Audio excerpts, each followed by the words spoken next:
Welcome to Cosmic Comics, Games and Collectibles, your zen of geekism. We carry comics old and new, magazines, toys, games like Pokemon, Magic, D&D. Want Godzilla, Ultraman, Star Trek, Ninja Turtles, Funko Pops? You'll find it all here. Shop our Cosmic Sound Room and pick up a record or two. Enjoy our Comic Coffee Lounge with a cup of Sasquatch coffee while geeking out over a super cool movie on our big screen. Cosmic Comic, Games and Collectibles. Superman loves us, and so will you.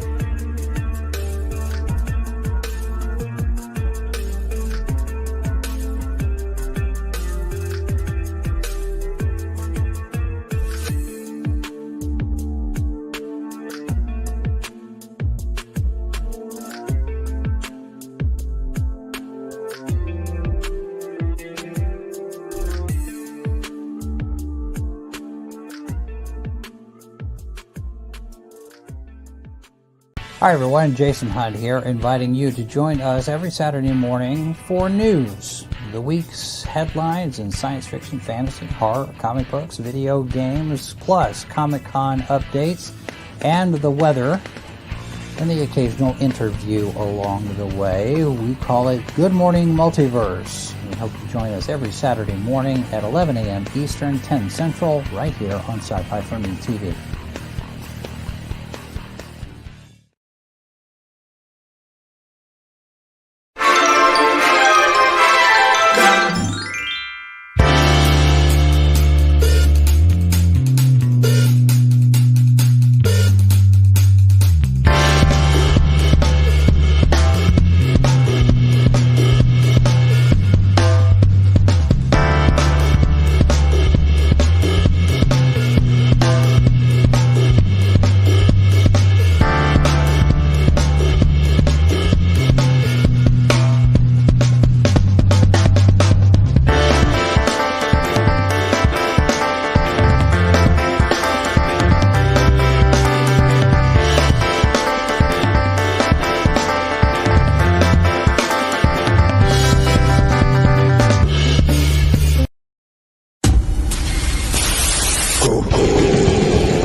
And good evening, everybody. I am RJ Carter, Senior Managing Editor here at CriticalBlast.com, Chief Envelope Licker for Critical Blast Logistics, Myopic Proofreader for Critical Blast Publishing, and yes, I will help you with your data issues on your crowdfunder with Critical Blast Consulting and my 35 years of IT and data engineering experience at your disposal. Tonight, we have no guest tonight. It was an empty spot on the calendar, and after miscalculation, misscheduling, nobody knew who booked it last night, error that caused us to have no show last night. I couldn't skip it twice. So tonight I'm going to try to do something a little bit different. We began criticalblast.com as a review site for comics and movies. So we're going to go back to our roots tonight and do a little bit of comic book reviewing and answer that age-old question. So, like, what comic books are you reading? Well, most of them are crowdfunded, but this week I just happened to be in the area of my local, or not so local anymore, comic shop, and picked up a handful of things that intrigued me. So that's what we're going to do tonight. I'm like, you know what? I can do this show without a guest. I can talk to the screen and have nothing to say. But I'll rely on your feedback, because doing it by myself, I've been there. But that trick never worked. This time for sure.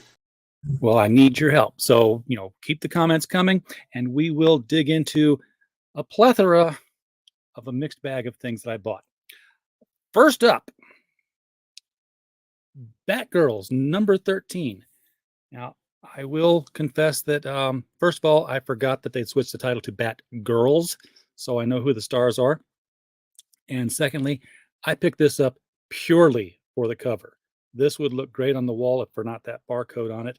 Uh, love the classic Barbara Gordon look. Love the Dick Grayson Robin. The bright yellow cover has all the optimism of the 1970s and 80s DC that we are so missing these days. This story, however, Vice Versa Part 2. It's by Becky Cloonan and Michael Conrad with art by Jonathan Case. It's got a little bit too much of that Napoleon Dynamite right here in the beginning of it, because it starts off with, you know, the writers talking to the audience. Says, the very first words are, "Wait, you read the annual, right? If you didn't, you should probably know that this is Steph in Cass's body. Fasten your seatbelts. It's going to be a bumpy night." Okay, so already a little bit of broken fourth wall there. It gets a little worse because they introduce Lady Shiva by saying, "This is Lady Shiva, one of the most dangerous women in the DCU. Raise your hand if you loved Birds of Prey." Okay, authors are fans. I get it. This was a Freaky Friday thing. Cass got put into Steph's body. Steph got put into Cass's body. Hijinks ensue. Barbara is trying to figure out how this all happened. She's doing research at Wayne Manor in the extensive Wayne Library, and Bruce Wayne is serving coffee. No, seriously, that's it's like, you know, here you go, Barbara. Here, I made you some coffee. He does actually suit up as Batman, and as Batman, he you know, glowers and looks down and defers to Barbara in every decision as they try to hunt down what it was that magically caused this to happen. And in the end, they don't have to solve the thing because the thing resolves itself. It was only a 24-hour spell. Nobody had to worry about anything. So sorry, all the tension just got blown right out of that one. I was like, oh, nothing needs to be fixed here. No one needs to be threatened. Sadly, however, the dinner with Lady Shiva went not so well into a fight in which Steph, in Kaz's body, held her own, apparently, and did not die. But Cass, in Steph's body, wasn't able to kick the butt of Cluemaster, her dad, who has her now kidnapped. And at the end of this, we find that, you know, Cass has returned to her body and she's going to go help her friend Steph because she just left that body and she knows it's all tied up somewhere in a warehouse. Batgirls number 13, folks. That's the skinny on that one. Let's get better. And it does get better. Let me make it get better with Batman and the Joker, the Deadly Duo, parts 1 and 2. So we got a little bit thicker of a story here to go with. Still not quite sure what the story is, but it's been interesting so far. This is from Mark Silvestri and Arif Prianto. This is on the Black label, so, you know, throw most of continuity out, but it still reads as though it's a continuity book. It's allowed to make some deviations with what happens to characters, like Jim Gordon, which is good because he's not coming out of this too well. He comes out of it, just not all of him. We know that somebody's got Harley Quinn kept in a pit full of rats. We know that somebody's got Jim Gordon, who people think is on vacation, and they're sending bits and pieces of him back, starting with his appendix. There is, of course, somebody who's been murdered, and the witnesses are reporting a tall, white-faced, green-haired, laughing, grinning person. Well, we know there's only one person who fits that description in all of Gotham City, and that's the Joker. And that's the MacGuffin, because it turns out the Joker's innocent, and he's going to need Batman's help to prove it. So, and Batman actually knows he's innocent because he's run into one of these creatures that, weirdly enough, under scientific observation, has the Joker's DNA and another man's DNA and some weird third agent going on here. So somebody's been playing Victor von Frankenstein and using Joker's DNA to do it with. Hey, Pops, how you doing out there, man? Glad you popped in to see how I handle this going forward. Batman and Joker as a team, this has been done before. There was a Batman Brave and the Bold where Batman thinks the Joker's committed a murder, and Joker's like, nope, not me. I'm totally innocent. Now, he says this on the cover while holding a gun over the guy's body. So you're a little iffy there. This was also done in the, I want to say Chuck Dixon, Graham Nolan story. What was that? Devil's Advocate. Yeah, it was a one-shot, Devil's Advocate, in which people were being killed by Joker venom injected onto postage stamps back in the days when we still licked them so they could get poisoned. Turned out it was somebody framing the Joker, and Batman had to prove that. Otherwise, the Joker was going to the chair. It was they'd had enough of his shenanigans. He was going to be, and the question was, do I not let him get executed for this singular crime, which was obviously proven by somebody who's not insane? Or do I save him knowing that he's going to go on and kill other people? Well, trademark lawyers had more to say about that than anything else. We know where the bread and butter comes from in the DC universe, and it comes from Batman and Joker, which is why there's so many Batman and Joker books. 2 parts onto this story so far. I'm following this one through to the end. This one's got my attention. I like what I'm seeing. It's a story that sticks to the action. It doesn't make a whole bunch of deviations into weirdness and people eating dinner. By the way, that's how Batgirls starts. People eating dinner. For the first 3 pages, people eating dinner and talking. So that was a good Batman story.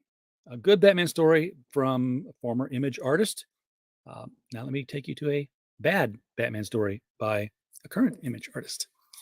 Oh, no. No, he didn't say that about Batman Spawn, did he? Yeah, I did. Okay, so 30 years ago, wow. Todd McFarlane and, DC and Image did a bet, and they did two Batman Spawn crossovers that they released at the same time. And the bet was to see which one would sell more. The one with the Todd McFarlane cover and story, or the one with the Frank Miller cover and story. I don't know which one sold more, but I know which one got a sequel, and it was the Todd McFarlane story. Now, if you haven't read that book, you're going to be totally freaking lost when this thing starts up, because it relies heavily on that former story. And to be honest, there wasn't much story to the former story. But this particular continuity, and I don't know how long ago this was written and put into the works, it has Spawn being sent back to the same dimension where Batman is. The plot hinges on, believe it or not, Martha, why did you say that name? Only it's Wanda. It turns out that both Batman and Spawn were created on the same night. At the same time. Yes, Wanda was killed when Martha Wayne was killed. But wait, that would mean that Spawn's like, what? How did we didn't have an 8-year-old Spawny running around, did we, when 8-year-old Bruce was crying in the streets? No. So there's some time slip shifting going on around here.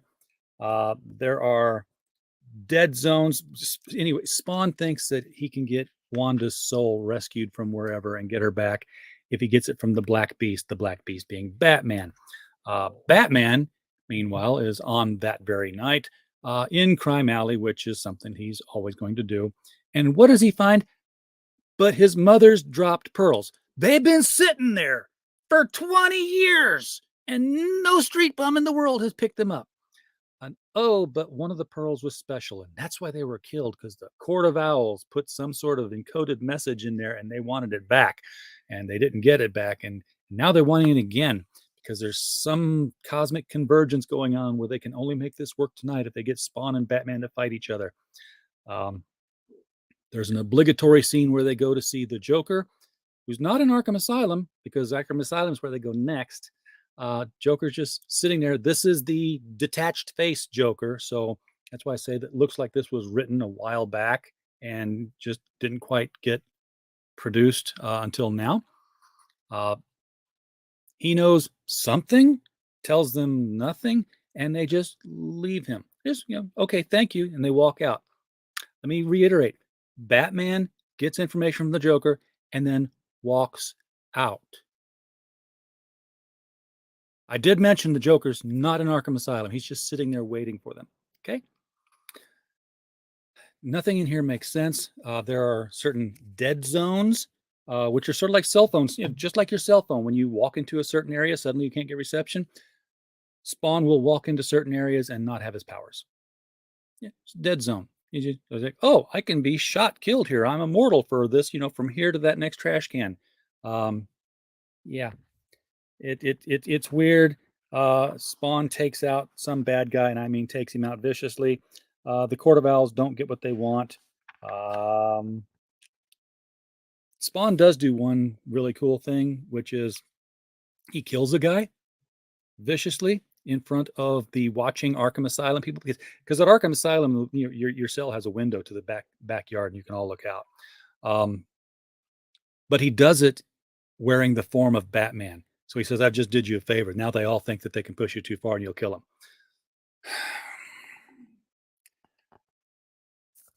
Here's the real part that gets me. It ain't over.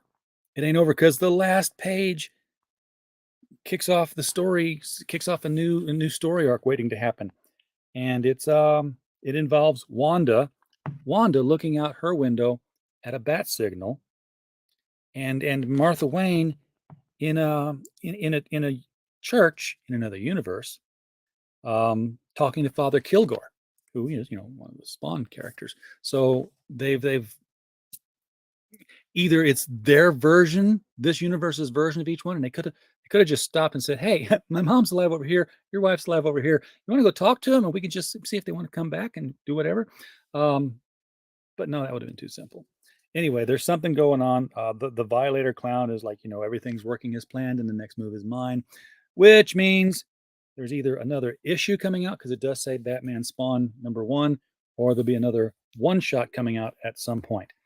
The art was absolutely awesome in this. I will give it that. I just didn't think it was written very well. It was certainly written moodily. It had that dark tone all over it, but the plot was thin. So if there's a second book coming out soon, then that would be where this is coming to a second issue, maybe next month. I don't know. I could look it up and find out, but I'm not going to. This was $6.99. If you're a big Spawn fan, of course you're going to want to get this. $6.99 for cardstock, thicker book. Not bad at all. Let's dig into the mailbox and take out our next comic, which, be careful of the tape. It pulls the ink off the front cover, which is Grandma Chainsaw. Yeah, I love the audacity of the title of this book. I've seen the trailers for it.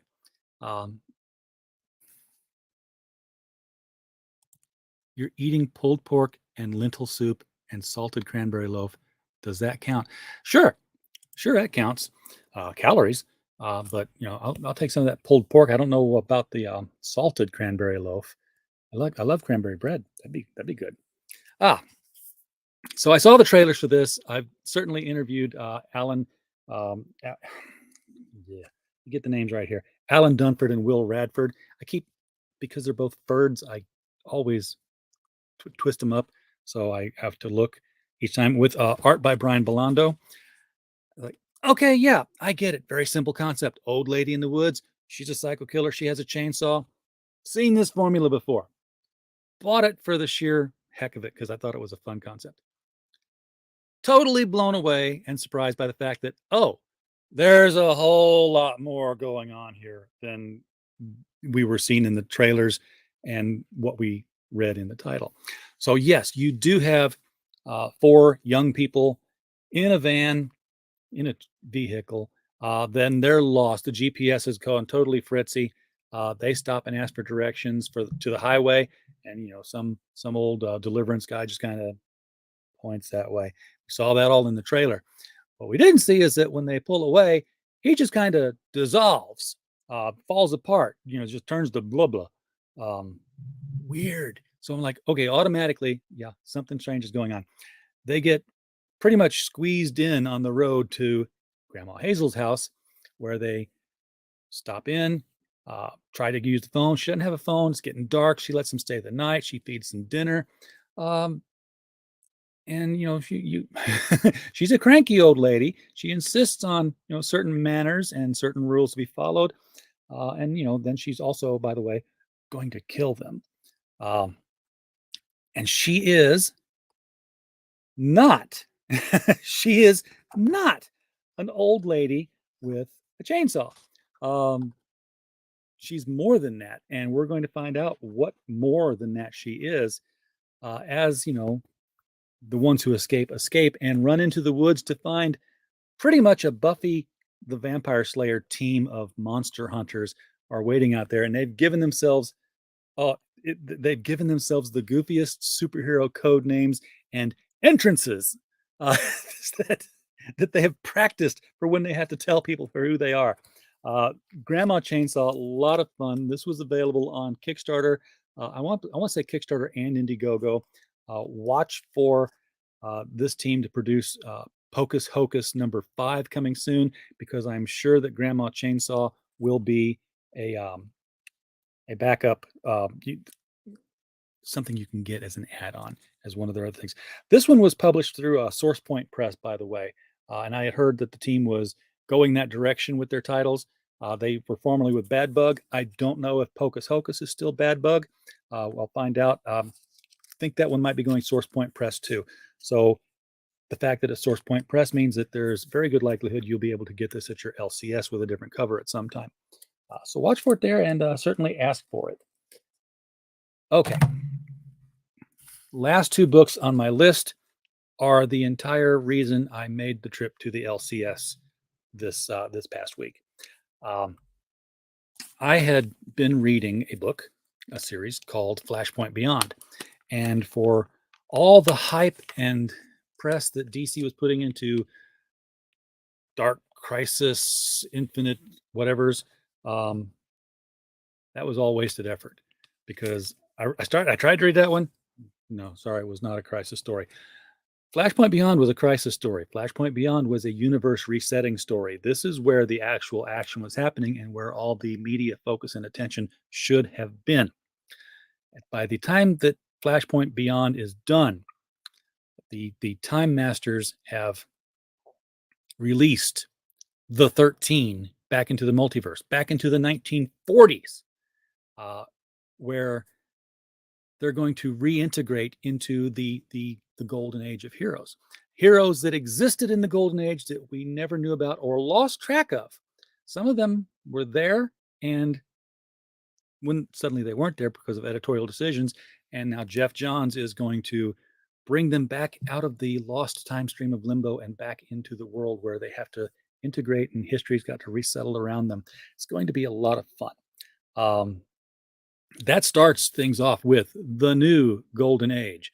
And you can see, you got your favorite JSAers on here, as well as, some of the newer JSAers on here. It's a $4.99 issue for a one-shot by Jeff Johns with a ton of artists. It starts off, and it's very Huntress centric. The Huntress in this instance being, again, the daughter of Bruce Wayne and Selina Kyle. So you've got a lot of time slices happening here out of order. Johns even takes you to the era of the Legion of Superheroes, where he is introducing another Justice Society team. So there's going to be more than one team of superheroes in the future. Or there would have been. See, there's this Justice Society villain who's been around for decades, who just happens to be this guy who hops around in time, causing them problems. His name is Perotta, and he's bad news. I can remember the Justice League of America summer crossovers where Perotta was the one throwing people around. I want to believe that he's also the reason why the 7 Soldiers of Victory got lost in time and thrown throughout the years. So just, be aware that he's a classic villain. And what he's doing is he's going through different eras of time and killing the Justice Society. And it always starts with Dr. Fate. That's a plot point here, is that Dr. Fate gets a vision of nothing. There's no tomorrow. And that's about the point where he's going to be killed. So, no, I did not send anybody the link. Nobody asked for the link, Pops. So I did not send it to anybody. If they had, I would have certainly have said, hey, come on and do the talking thing. Have them DM me on Twitter if they want the link, and I'll be happy to throw it out to them. Because right now I don't keep Facebook up. When I'm doing this, it drags the system down too much. This was a lot of fun. If you like the Justice Society, if you liked the Golden Age era storytelling, this is right here. This is a continuation of what John's didn't just begin with Flashpoint Beyond, but began in Doomsday Clock. So it was, in fact, you have your Doomsday Clock characters here, still looking for their biological child and possibly even having found it. So this is incorporating Flashpoint Beyond. It's incorporating the Watchmen universe still. There's a lot of universes coming together in this. Something big is building in the, can we call it the Johns verse of this corner of the DCU? Because he seems to be in charge of it. Now, the characters that he's introducing or bringing back, again, we had these characters, but they sort of disappeared, including the Golden Age Aquaman. Yes, Aquaman was a Golden Age hero, but you'll notice that when the Golden Age characters migrated to Earth 2 and became a Justice Society, they didn't have an Aquaman on that team. The Golden Age Aquaman sort of disappeared. He's going to be a different character.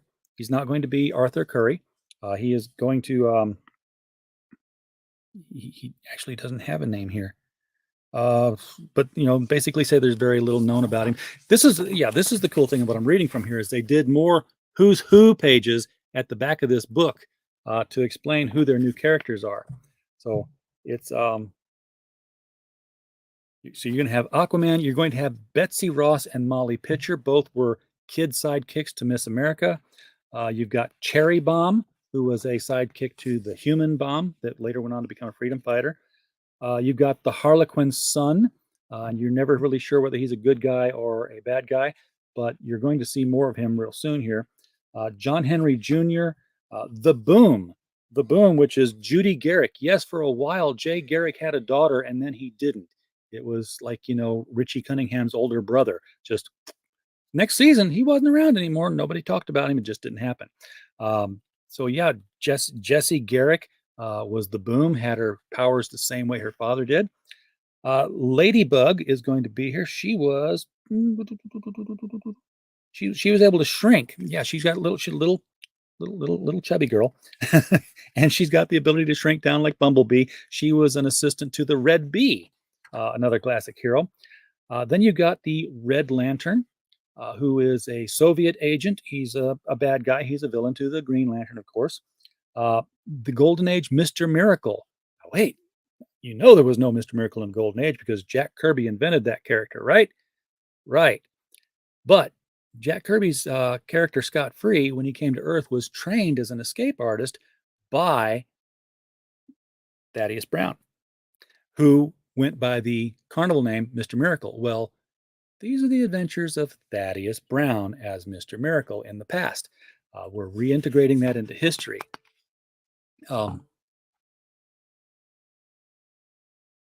Hello? It doesn't work this way. No, I didn't make it in your studio. I didn't, but you have to just tell him to hit my DMs on Twitter and I'll add him.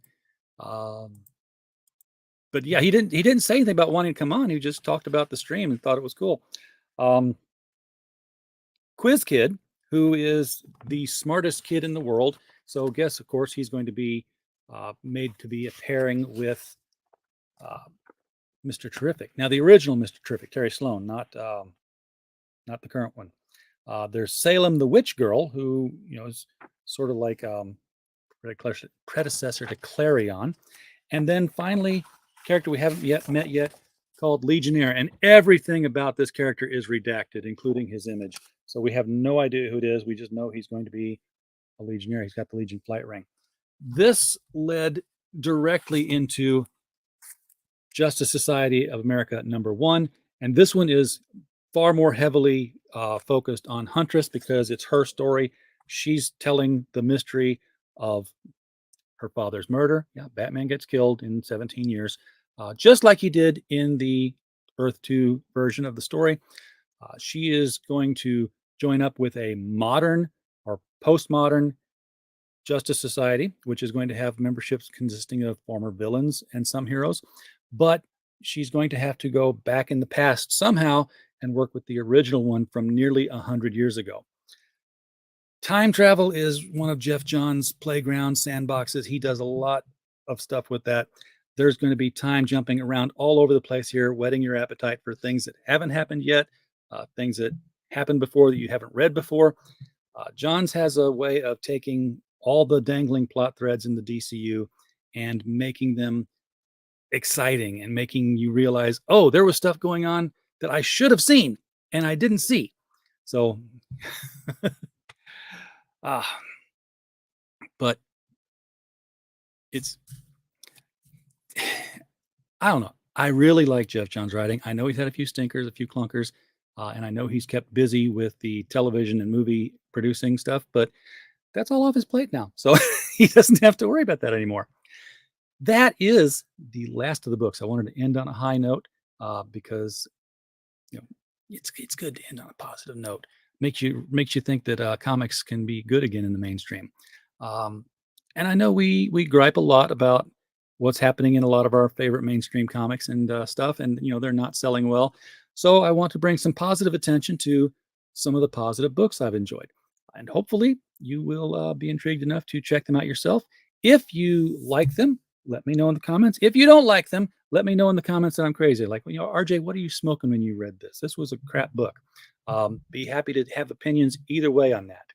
So with that out of the way, we are going to close it out after a half hour. I didn't read more books than that. I wanted to. I've got some more books that I have to read. In fact, I just got, can't find it right now. It's outside the studio, but there are more crowdfunded books that will be on the list to be read soon. And if we have another empty night, we'll do another batch of books and we'll go over them and let you know what I think about what's being produced. Thank you all for being out there in the chat. We don't have a show without you. We're just a podcast falling in the woods otherwise. And until next time, I just hope you had a blast. Good night.